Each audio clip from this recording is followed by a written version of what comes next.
Ну, не хотелось бы. Есть ли что-то, что может указывать на это? Ну, вот щас 3D-моделирование, и всякие там аватары чертовски похожи на настоящий мир, да.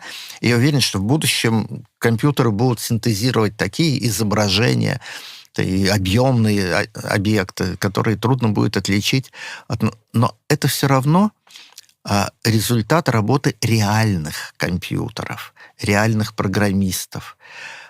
Как себе представить наш мир как продукт какого-то суперкомпьютера, я не понимаю. Значит, за пределами этого суперкомпьютера сидят суперпрограммисты, да, и зачем-то вот нас создают. Это какая-то матрешка, вот в матрешке, в матрешке, в матрешке. Даже если это так, лично мне абсолютно все равно. Я синтезирован сверхразумом или я продукт обычной природы без всякого суперкомпьютера.